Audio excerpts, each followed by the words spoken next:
Good evening. Sorry, try to. I'm Colleen Anderson, the Director of Internship and Externship Program at Christopher Columbus High School in Miami, Florida. Tonight, the Columbus Connects Digital Speaker Series is hosting a webinar on careers in financial services. Due to the COVID-19 pandemic, our internship and externship program is currently on hold as we await the safe reopening of our city and economy. The health and the safety of our students and the entire Columbus family is our main concern. We're supplementing the internship and externship program with the Columbus Connects Digital Speaker Series. The purpose of these webinars is to bring real-life career experience and guidance to our explorers who are at home. Tonight, I'm excited to introduce a very distinguished alumni that will be presenting this evening, Danny Brea from the class of 1995.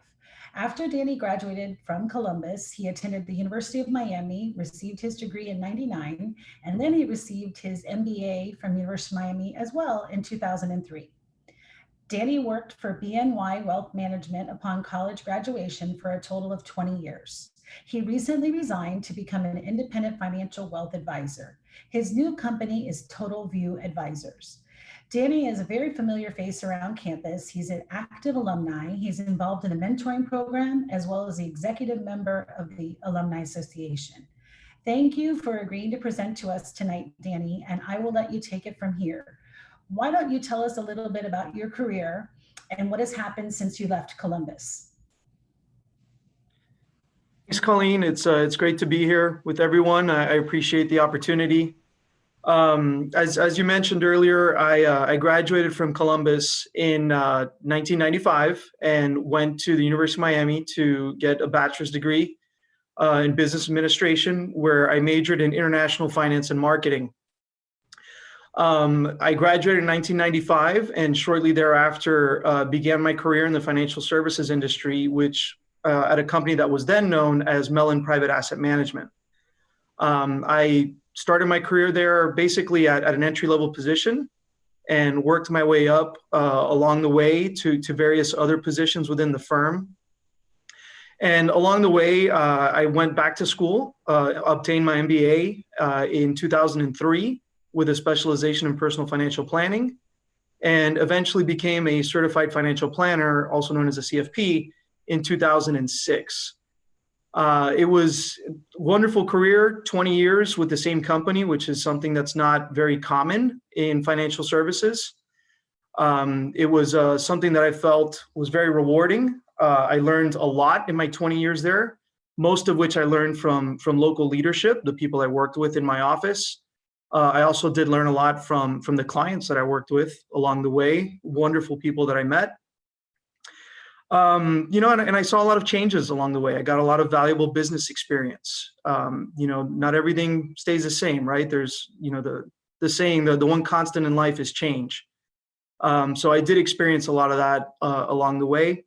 And I want to say about 3 or 4 years ago, I really started to have thoughts about being entrepreneurial and going off on my own.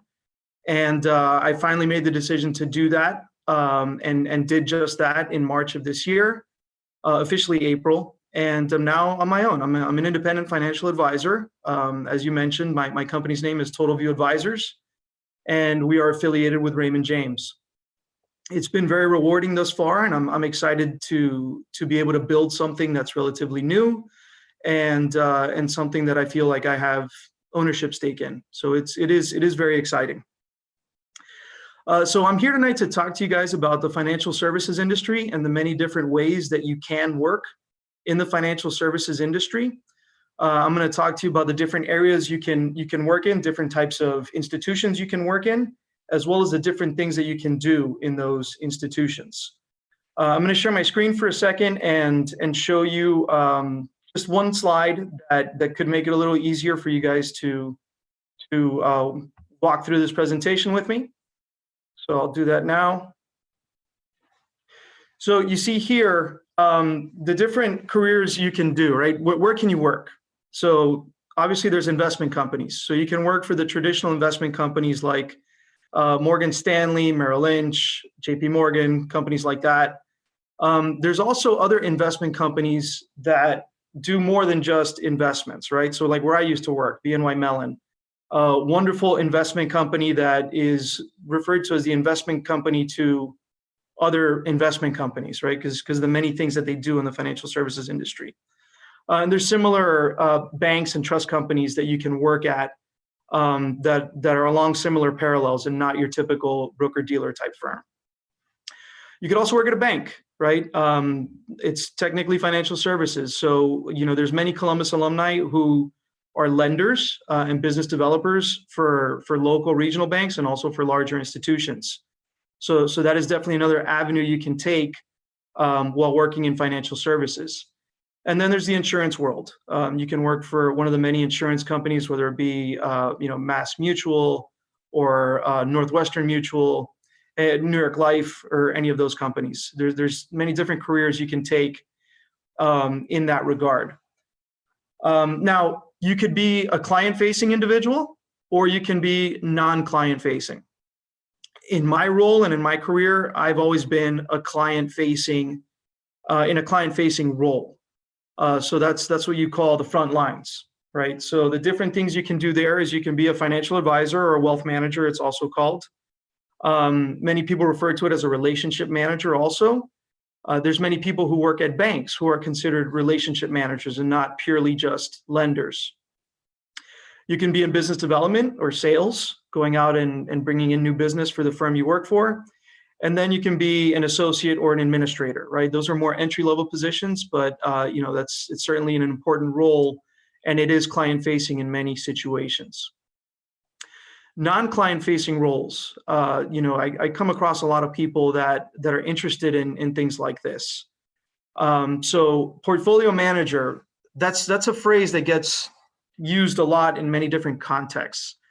Many people view as someone who manages client accounts as a portfolio manager, when really that's more of a financial advisor, wealth manager, or a relationship manager. When you're a portfolio manager, you're managing a portfolio of stocks, bonds, an actual portfolio where it's your job to perform against a certain index. So that is one way you can work in this industry where it's not necessarily as client-facing. Most people that are portfolio managers, their clients are institutions or colleagues that they're managing money for. You can be an analyst, right? So you can sit at a desk and analyze company balance sheets, and decide whether or not the portfolio should own Lowe's versus Home Depot or Coke versus Pepsi. You could also do it for bonds. You can analyze companies to figure out whether or not you should own their corporate debt, as well as analyzing municipalities to see if you should be owning their municipal debt. You can be a credit analyst. This is a very critical role at banks, right? Credit analysts are the backbone of deciding whether or not a loan is approved. The opinion on the borrower's ability to repay the debt is critical in the loan approval process. So that's another way you can work in this industry. And then, of course, there's back office support, where you're really just supporting the frontline people, and there's really not a whole lot of client interaction. I will tell you, throughout my career, I've had many interesting dealings with clients, if you will, right? So that's one of the most valuable learning experiences working the front line is dealing with clients. Some are complicated, some are simple, some that are simple have complications along the way, and learning how to deal with it is a valuable stepping stone in the career to help get you ahead. Certifications, very important in the financial services industry. I am a certified financial planner. That is a designation I chose to get many years ago in 2006. That is not the only designation you can have in the financial services industry. If you're going to be a portfolio manager and deal with just the bottom up and the stock selection and the security selection, there's another designation called Chartered Financial Analyst, more commonly known as a CFA. That is a designation that's probably more applicable if that's the route you want to take. It's, I remember when I was getting my MBA at UM, I asked one of my professors what the difference was between the two, and his answer was quite interesting. So for the CFP, you need to know a lot of things, or a little bit of expertise in a very wide subject matter. Whereas a CFA is kind of the opposite. You need to know a lot of things and you need to be a subject matter expert on a more narrower scope. It's a lot more technical, a lot more analytical. Whereas a CFP covers a lot of different subject matters relating to clients' wealth and their financial well-being. Danny, I have a quick question for you, if you don't mind taking Sure. a break. One of the questions that I get in my role a lot at Columbus is from young alumni, and they're trying to figure out, do I switch jobs? Do I go back to school? Should I get my MBA? Should I go to law school? What should I do? And I noticed in your career, in your slide, you had talked about going back and getting your MBA after working for a few years. And then also a part of that two-part question is, all these CFA, CR, what you were saying, all those designations, how do you know in your career or on your career path if it's time to do those things? How valuable are they? And when do you hit the pause and go forward with that? Okay. So there was a lot there, Colleen. So if I don't answer some parts of it, just ask again. So I went back to get my MBA while I was still working. It's something that I did on a part-time basis. And I went back to the University of Miami to do that. There's a lot more programs available for working professionals now where you could do it on nights and weekends. So they usually refer to it as an executive MBA. So, you can certainly work for a little bit and then go back to school full time. But for those of you who don't have that option, the executive MBA is a wonderful route to take in order to do that. When I graduated from Columbus, it was pretty much standard that everybody went to college, right? But many generations before me, my parents' generation, it wasn't that common for people to go to college, right? And I think the needle keeps getting moved where when I graduated, you had to have a college degree, right? I think in today's business world, even that's not enough anymore, where you have to have a college degree as a prerequisite for entry-level positions, but you almost have to have some type of post-secondary degree to excel and to make it to those next tier jobs. A lot of those jobs will require an MBA or some other type of post-secondary education. So I do think it's a great thing to do. I think the professional world is almost requiring it these days in many situations. So definitely recommend that. Do you think that it's a good idea to, let's say I graduated from or FSU, UF, wherever, and then I work for a couple of years and then I decide that I want to go into an MBA, law school, something like that. Is it practical? Is that common right now, is getting a few years of experience? Or do you suggest kind of doing it right off the bat, because we are in that type of society right now, or workplace, where a 2 degree is the norm? I think it's best to work for a couple of years first for many reasons, right? Number one, you get experience in the field that you're working in, so you can really determine whether or not that's something you want to do. And it's okay to determine, you know what, this is not what I want to do. I want to do something else. That's totally normal. A lot of people go through that. And also, some of the higher caliber graduate programs will require a couple of years work experience. So even if it's not required, again, just to determine if it's something you want to continue to do, if it's something you like, and also just to get experience working with other people, getting some type of corporate exposure or working exposure in general. It's just going to make you that much more valuable in the graduate program, especially if you're going to be working on projects and in teams. It just allows you to bring more experience and feedback into the program.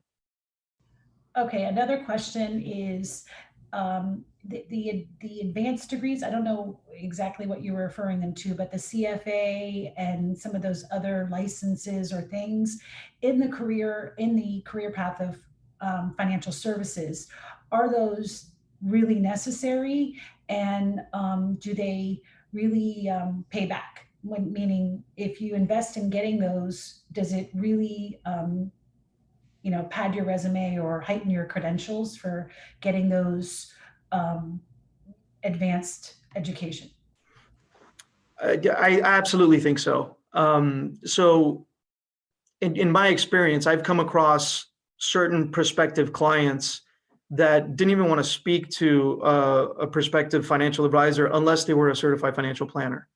There are a lot of designations, professional designations that you can get. Some of them you can get just by paying a fee and taking a quick online exam. And some of those may carry some kind of weight, but I will tell you, in the financial services field, the gold standard is either a certified financial planner or a chartered financial analyst. So that's either the CFP or the CFA. Those are without a doubt the gold standard, and they are very different. There's many people in the industry that have both, and kudos to those of you that can do both. The CFP, there is an education requirement in order to get it, in order to sit for the exam. And then once you finish that educational requirement, you have to take a very rigorous exam that when I took it was a 10-hour exam. I understand it's changed and now it's a little bit shorter. I believe it's a 6-hour exam now. The CFA is even harder. The CFA is a series of 3 different exams, 3 levels, and you can only take 1 each year. And the pass rate is not great. Last I checked, the pass rate was 50% for each level. So it's very difficult to pass level 1, level 2, and level 3 all in one shot. But there are people that do it. I know many Columbus grads that have done it, not surprisingly. Wow. Okay. Well, it's good to know that the education never stops. So I also want to encourage our viewers, if any of you have questions for Danny throughout our presentation tonight, please just submit them with your name and your grad year, and we'll try to get to as many of those as possible. Another question for you here, Dan, is you had a really long tenure at BNY Mellon, 20 years. What really were the decision factors in you deciding to open up your new business? Yeah, that's a good question. I will tell you, after a 20-year career, it was not an easy decision to make. I was torn. And the timing of it was also tough. At the beginning of COVID happening, I had some thoughts about postponing the decision, and ultimately decided to move forward simply because I didn't want to postpone a life decision based on something that I really had no control over. So I moved forward with the decision, and what really led me to it was inspiration, really. I'm surrounded by so many people in my life that are entrepreneurs, and seeing how happy they were in being entrepreneurial and owning their own business. It was very inspiring. And when I mean surrounded by it, I really mean surrounded by it. I mean, my wife and her family own their own family business. My father owns his own business. He's an independent public accountant. My brother-in-law owns his own business. His brother owns his own business. Many of my clients that I manage money for were extremely successful because they owned their own business. And either the business was very profitable and they were able to save a lot of money, or at some point they were able to sell the business and have a liquidity event. Some of my best friends are business owners, and they all have 2 things in common. They work extremely hard and they're very happy to do it because it's theirs. And that was very inspiring to me. I worked extremely hard in the corporate world. I had incredible colleagues and incredible support, but I wanted something a little more, and so that's really what led me to do it. It seems like you spent a lot of time and consideration and thought doing it. On a practical note, do you have any advice or anything for the Columbus community that if they're in the same position as you, that you're considering opening up your own business or anything? Do you have any rules of thumb or thoughts for them or tips? Yeah, so I'm relatively new to this, but I will tell you, I conferred with a few people, with family and with friends and with just a few very close confidants, and people that I typically go to for personal and professional advice. Some of which, by the way, are Columbus alums that I've met through my involvement with the school. And the feedback I got was very valuable to me, not just on whether or not I should do it, but on things I should consider along the way. And it was very invaluable. So, obviously you don't want to talk to too many people, especially if you need to keep some level of confidentiality. But, you want to find the right people that you can have confidence in and speak to this about. Definitely. Okay, another question for you. Bringing you way back, but not necessarily, because now you can see both sides. One of the questions I have is, being the director of internships and externships, many of our students were not able to have that experience this summer, both our recent young alums, college kids, and also our high school kids with the externship experience.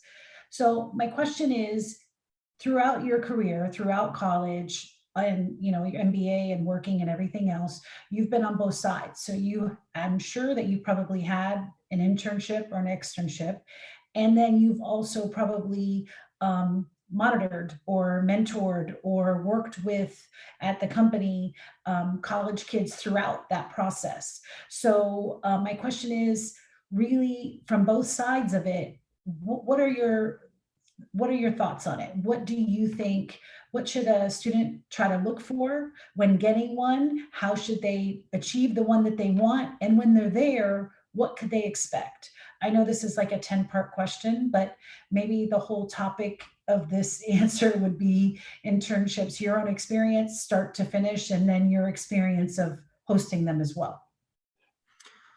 Yeah. So first of all, I would hope that the current students understand how blessed and privileged they are to have this type of program to begin with. Because when I was there, this didn't exist, and I would have killed for something like this. I always tell people I have a son who eventually will go to Columbus, and a lot of people say, why? Because you went there, and I always very quickly say, no, not because I went there. It's because of what the school is now. So I certainly hope that a lot of the students there appreciate what's available to them. So I did an internship when I was in college. I actually interned in New York at Sanwa Bank, which is a very large Japanese bank. And I was in their international division, basically doing financial statement analysis on very large multinational corporations that they lent money to. I got that internship basically through networking, right? So networking is by far and away the best way to try and get an internship or a job for that matter. And I can tell you right now, if you're not networking, if you're not leveraging your connections, your parents' connections, your friends' connections, somebody else is, and you're at a disadvantage. So don't feel too proud or don't feel ashamed to tap into your own personal network, whether it be family or friends, to reach out and try and get you where you need to be. Sorry, we also can't forget the Columbus Network. Absolutely, of course. The Columbus Network is huge, and it's growing by the day. And there are an unlimited amount of alumni that are out there who are willing to help. You just have to reach out in the right way, be respectful. And I'd be hard pressed to find to hear about somebody that's not willing to give you at least their time. I've mentored quite a few Columbus alum along the way. Obviously, having founded the mentoring program, which is available to young alumni 5 years ago, I've mentored some formally through that program, and I've mentored others informally outside of that program. And I think anyone that graduated from Columbus, when you graduate from Columbus, obviously your first focus is going to college, right? And acclimate and get adjusted to college. But once you start to see light at the end of the tunnel and you start to graduate, you're getting close to graduation, or if you've graduated, the mentoring program is absolutely there for that purpose, right? For you guys to tap into and reach out to your vast alumni base. With that program, we will pair you up with someone in the industry that you're interested in, right? Assuming that we have people in that industry. In most cases, we do. So that you can get guidance, right? And get pointed in the right direction on how you can get started in your career. There are some people, there are a few cases through the mentoring program where mentees have gotten jobs as a result of their mentor, or have changed careers as a result of their mentor's advice. It's really an invaluable platform out there to young alumni, and I hope you guys all take advantage of it. It rolled out a few months ago.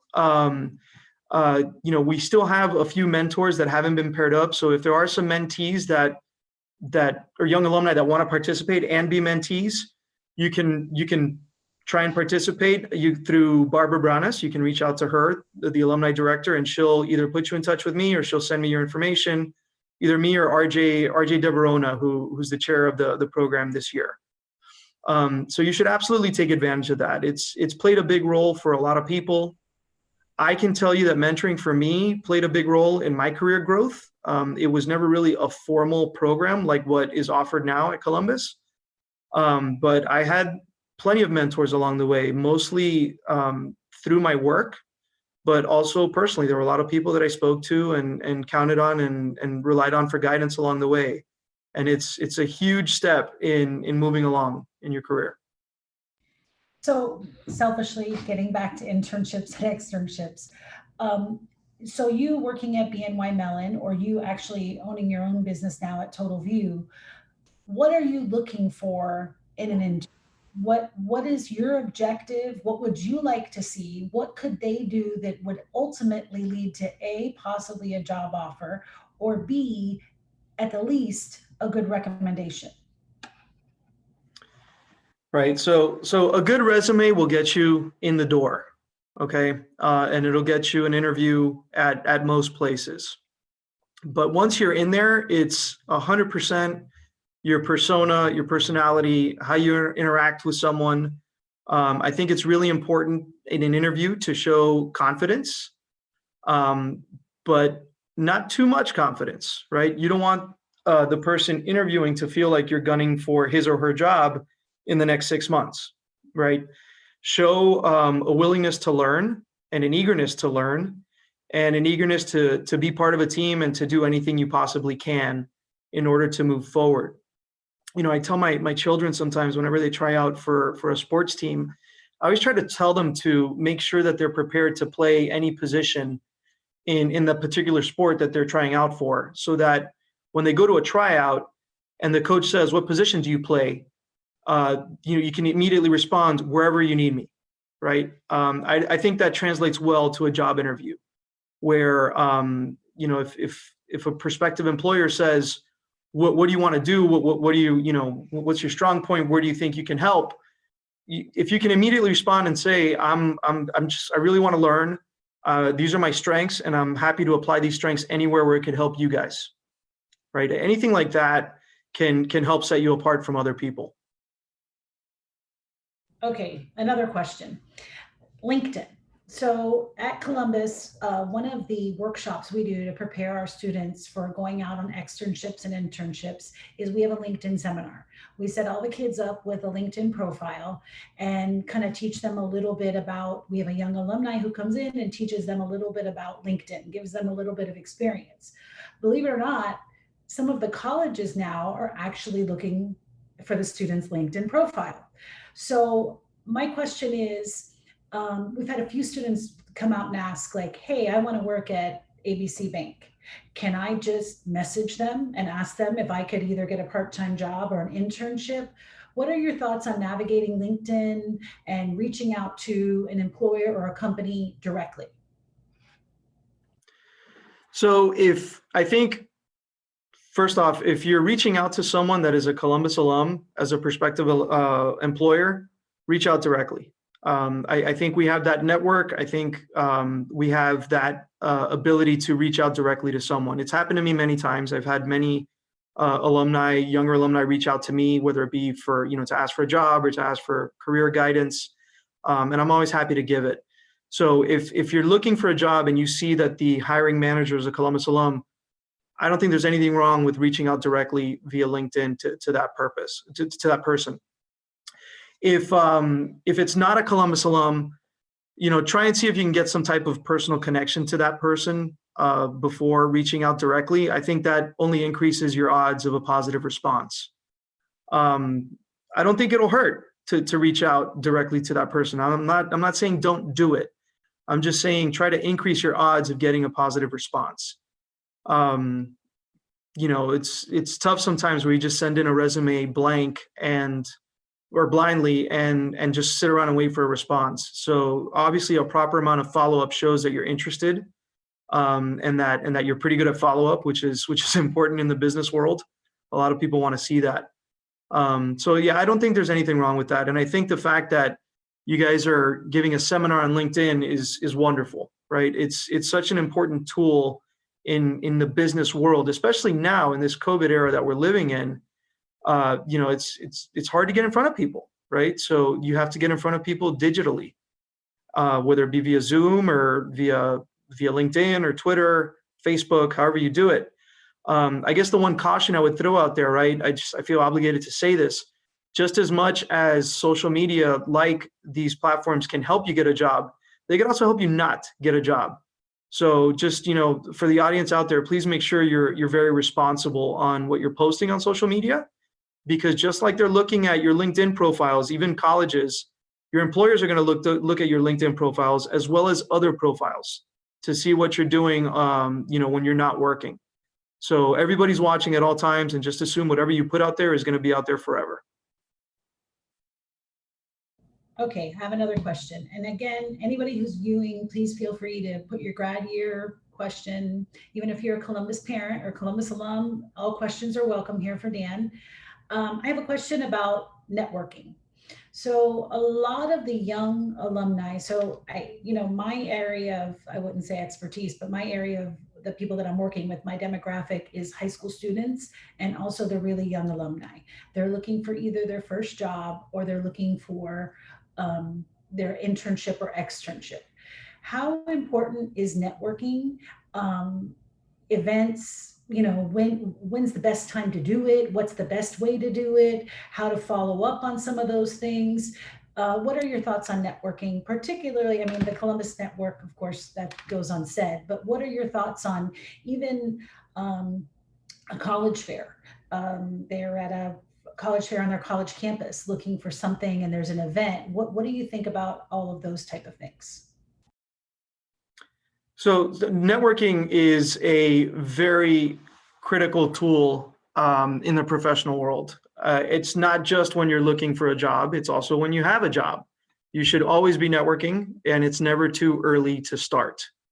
Obviously, in this world we're living in right now with the pandemic and not being able to gather in large groups, it's a little bit more difficult. So I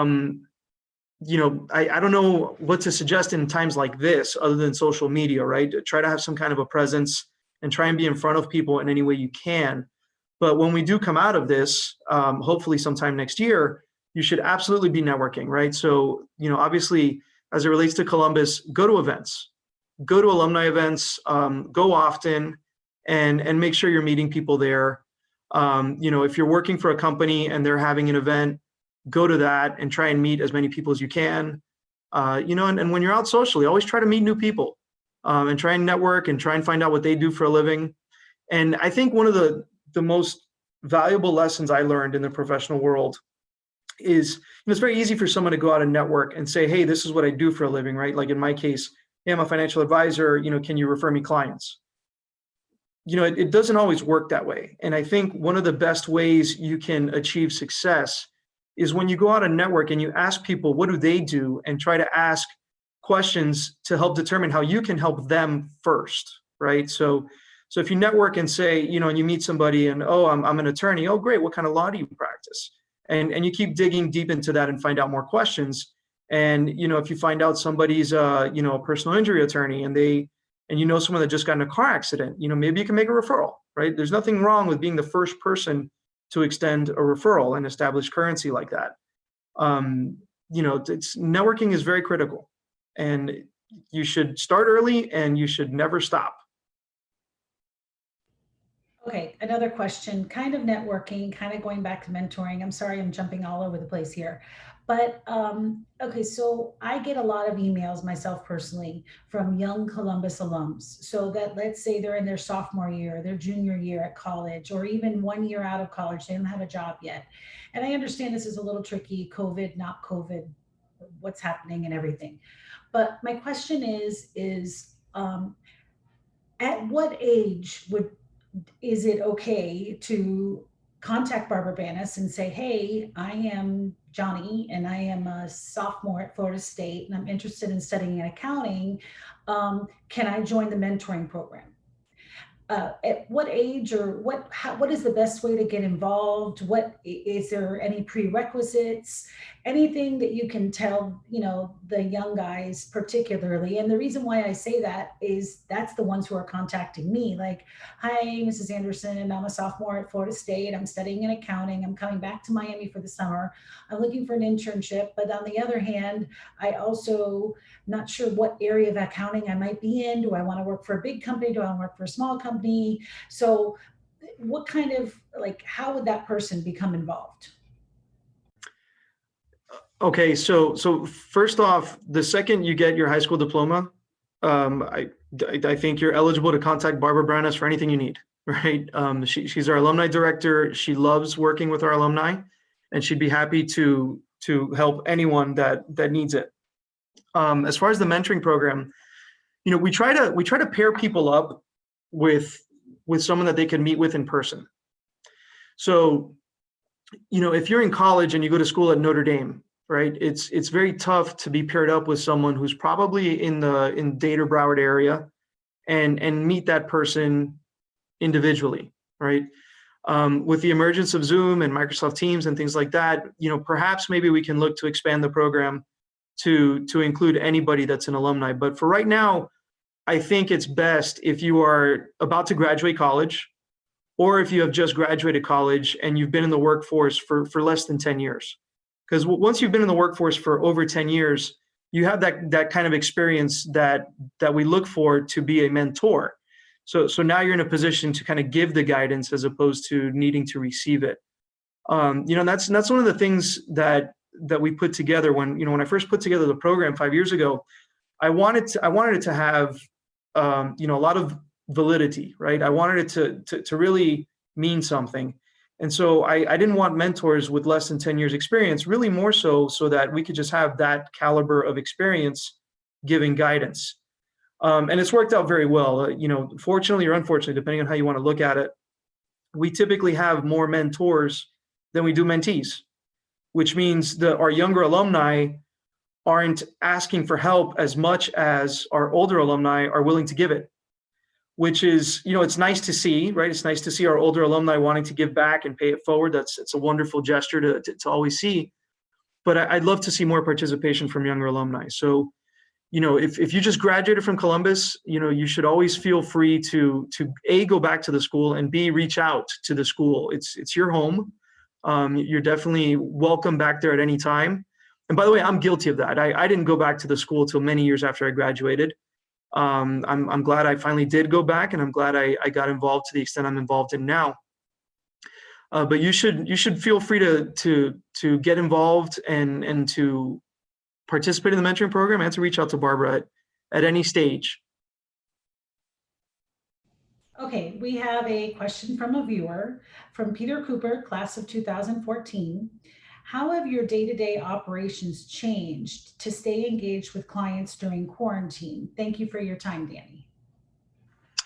Thank you for your question, Peter. So, it's obviously changed a lot, right?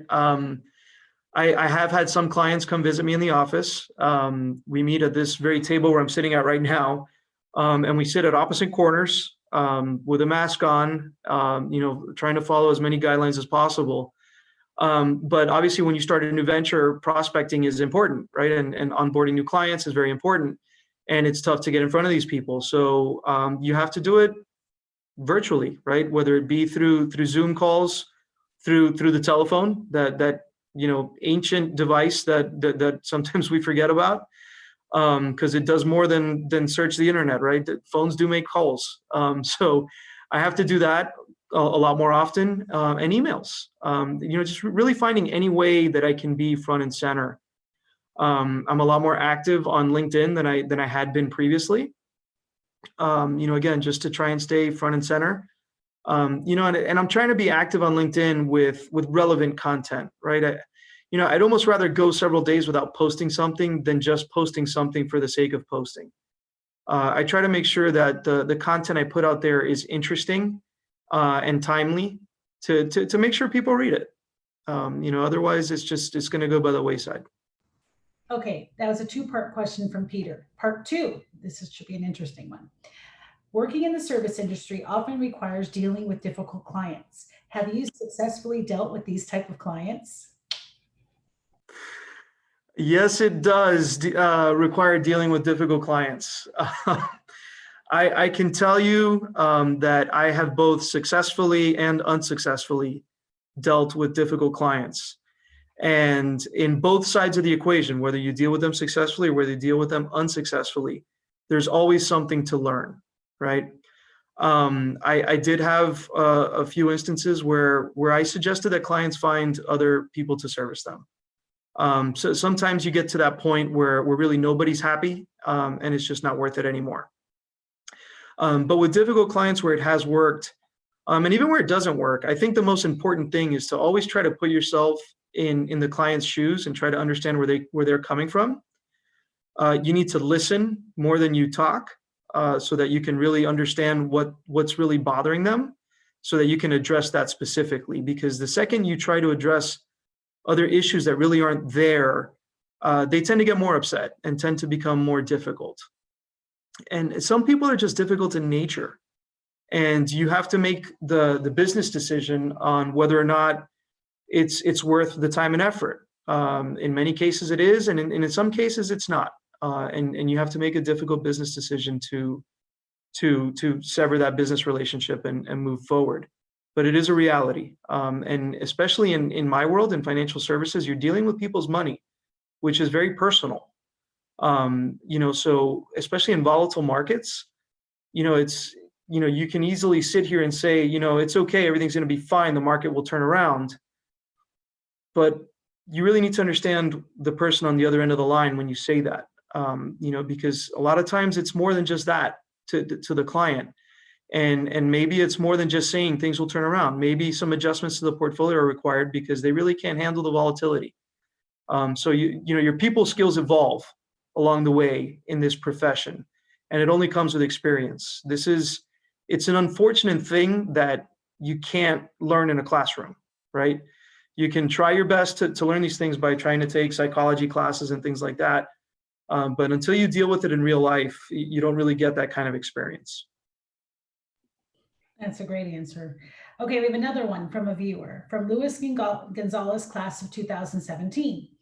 What was your path to becoming a financial advisor, and what certifications are needed? Really appreciate your time for all of us, Mr. Brea. So my path was, I knew that I was good at math.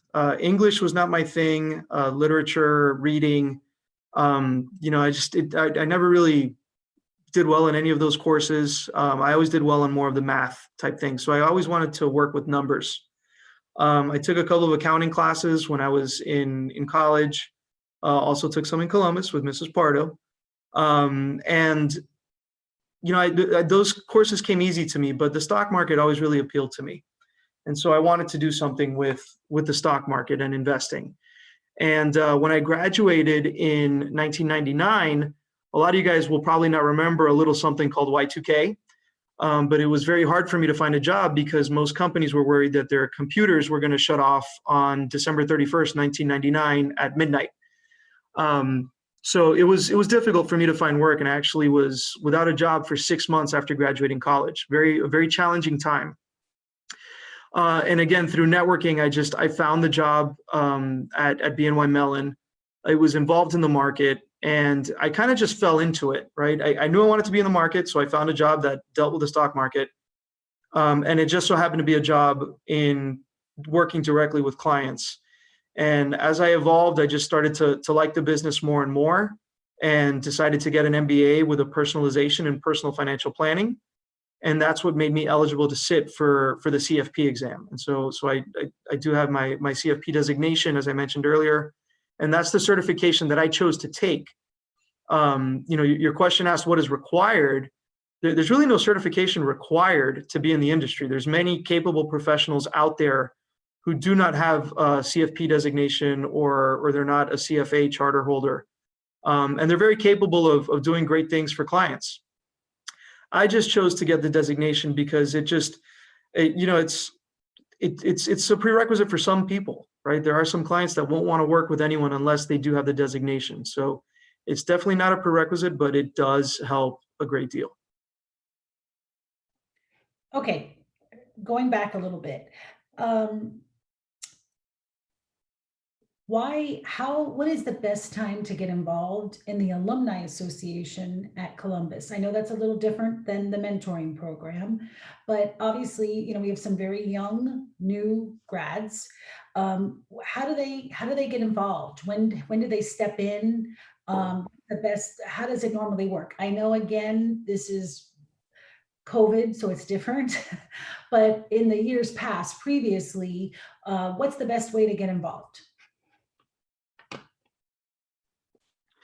So there's really no set time of when to get involved. I think once you're an alumni, you should get involved, right? If you go away to school, it's a little bit tougher.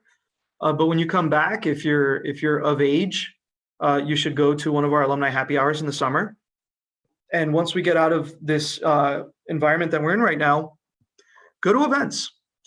Go to events. There's always three ways that you can get involved, right? You can get involved with your time, your talents, and your treasure. Obviously, when you're first graduating from Columbus and when you're first graduating from college, giving of your treasure is a tough thing to do for a lot of reasons, but you have time and you have talents. So you can give your time by just going to events and networking and meeting people. It's never too early to start that. And then with your talents, right? As you start to get more involved, you can identify different ways that you can help the school. If you're not going to be on the alumni executive committee, you can maybe serve on one of those committees, right? Volunteer. When we do the Food and Wine Festival, Anthony Patisco does a wonderful job with that. He needs volunteers to help with that. It's a very big production that takes a lot of people to put together, and they need help. Barbara goes crazy putting together a lot of events, whether it be the pig roast, the Columbus Blend tailgate when we used to have that. Volunteering is always something you can do, and I'm sure Barbara would love to have people help her put together those events. There's a lot of people needed for that. So never too early to start. Once you start, don't stop, and try and just do it in different ways, whether it be volunteering at first, then going to events. And then as you start to network and meet people, you can find your way into serving on whether it be the alumni executive committee or on one of the committees within there. If you're into golf, right? Maybe you want to get in touch with Danny Martinez and see if you help with the Columbus golf tournament. If you're into fishing, right? You can contact Ralph Roca and say, I want to be on the fishing tournament committee. There's a lot of different ways you can do it. Awesome. Great. Barbara's awesome and can always use the help, I'm sure. Okay, another question we have. What type of college major or degree would be the best transition to a career in financial services? Okay, so there's a lot of them that are applicable to financial services. Before I go into all of them, the first one I want to mention, because I've spoken to a few alumni about this. One in particular who I recall greatly. I still have a relationship with him to this day. I remember he came to me because he was an accounting major at Florida State, and he was thinking about changing majors because he wanted to get into the wealth management industry. And I sat down and I talked with him, and I told him, before you jump off of the accounting degree, you should reconsider that, because after being in the professional world for a long time, I started to realize how many people with accounting degrees are not accountants, right? Some of the most common could be the CFOs, whether you be of a private company or a publicly traded company, right? CFO is very finance driven, and it's not so much accounting driven. Yes, there's a lot of accounting involved in that, but there's a lot of other stuff involved with that. Maybe you want to be a CFO of a publicly traded company or a private company. If any of you are interested in the private equity world, okay, one of the biggest aspects of working in private equity is financial statement analysis, and that accounting backgrounds can help you decide whether or not a company that isn't profitable could be profitable easily just by analyzing their financial statement. And that type of stuff is very valuable to private equity companies. I used to say, what do you call an accountant with a personality? And, it's basically a CEO. If you look at the CEOs of publicly traded companies, many of them have accounting degrees, right? Danny, I have to So, interrupt you for a second. I'm laughing because Jose Mas hosts an externship for our students. He takes about a dozen kids a year, and we had a lunch with him. He takes all the kids in for a boardroom lunch. It's an awesome, beautiful event. But he told the boys, if you don't know what to study in college in business, always get an accounting degree. An accounting degree can take you all different places. So it's making me laugh because you're showing all the different ways that that degree could help. yep. And, if Jose says it, I would say, don't even listen to me, listen to Jose. Jose is a great guy. One of our board members, does a lot of great things for the school. So an accounting degree is great. Other degrees, obviously you can study economics. That's another great degree for financial services. A pure finance degree. There's a lot of other things you can do with a finance degree that's not just financial services. So that's another great degree. There's really a lot out there. One of my buddies from high school from Columbus, he went to college at University of Florida. He had none of those degrees, and he works at Morgan Stanley now. So really, you just have to show a passion for the business, and you have to understand the business. You have to have some type of fundamental knowledge in the business, whether you get it from a degree or through your passion for it. Either way is fine, but definitely a degree in finance, economics, accounting. Well, one of those would definitely help a long way. Okay, now we have a selfless plug. So, how would you say Columbus shaped you into the person you are today? I think Columbus, the blue collar mentality of most of our alumni is really one of the biggest traits I think that has helped me the most. I learned very quickly in life that nothing was going to be given to me, and that everything had to be earned, and I had to work for it. And I think that's something that a lot of our students have. I think that's embedded in our culture. We're very willing to help each other out. But that doesn't mean we're going to give anything away, right? I know there's a lot of young people viewing right now. There's a lot of alumni out there that are very eager to help you, but they're not going to give anything to you. So, Columbus teaches a lot of Columbus, and really the Marist brothers and Marist principles teach a lot of humility. And that humility in the workforce is invaluable. It'll help you get along. It'll help you get further. It'll help you get further quicker. Just always understand that, and always be willing to work hard and do whatever is necessary to get the job done and to do it right.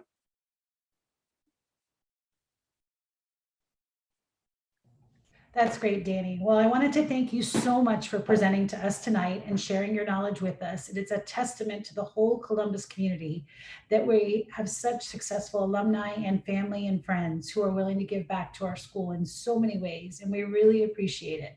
I also wanted to thank Melissa Marty and Omar Delgado for making this evening happen behind the scenes. And I also wanted to thank President Tom Krushek and Principal Dave Pugh for your support and everyone attending tonight. I hope you have a great evening, and please look back to join us again in September as we have speakers coming in engineering, healthcare, property management, law, and public service, to name a few. We're really excited to do this for the students. Good night, stay healthy and safe, and adelante.